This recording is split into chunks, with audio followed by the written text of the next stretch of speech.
Hello folks, thank you for tuning in.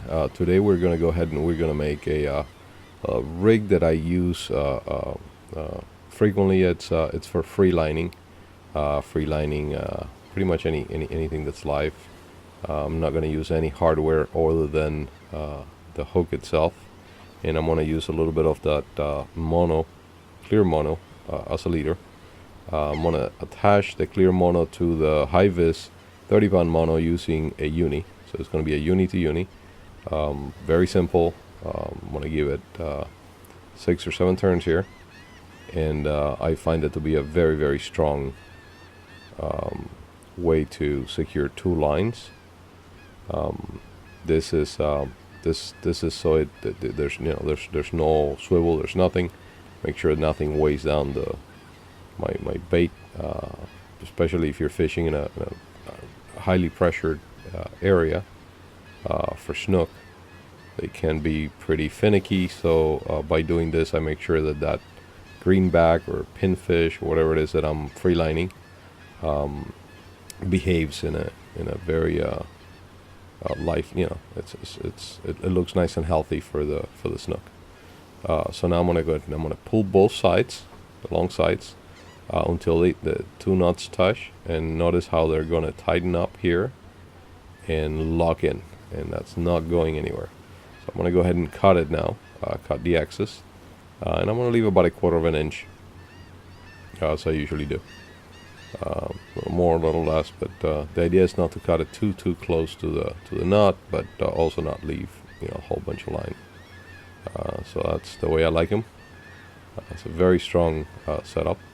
So I'm going to go ahead now and wrap this up a little bit, find the spot where I'm going to cut again. I'm going to do a pretty long one. This is going to be close to 4 feet long, the leader. And again, this is for situations where I'm fishing under lights, or I'm fishing in places where, like for example, Pier 60 in Clearwater.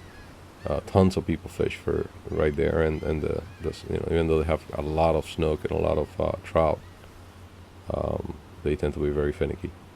So I'm going to go ahead and attach the hook.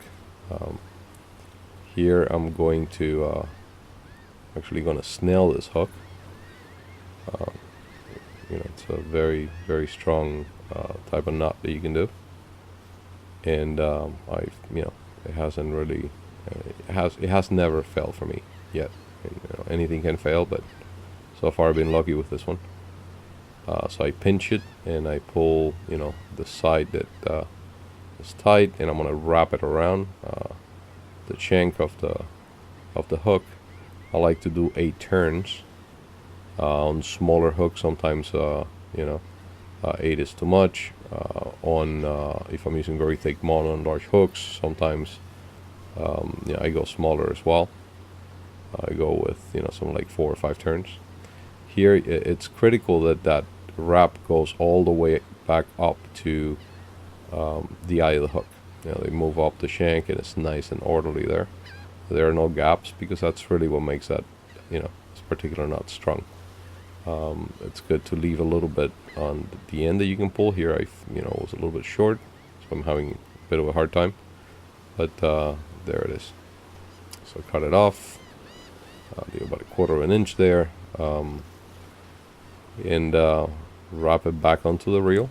And we're gonna do how I usually, if you've seen any of the other videos, how I usually attach it, which is making a loop with the line itself.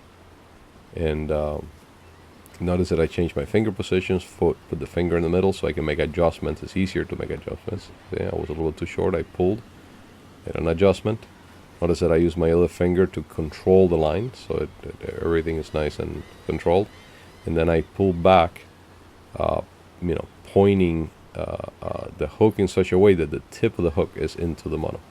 So thank you very much. Again, this is a simple, strong setup. Thank you for watching. Check out the other videos.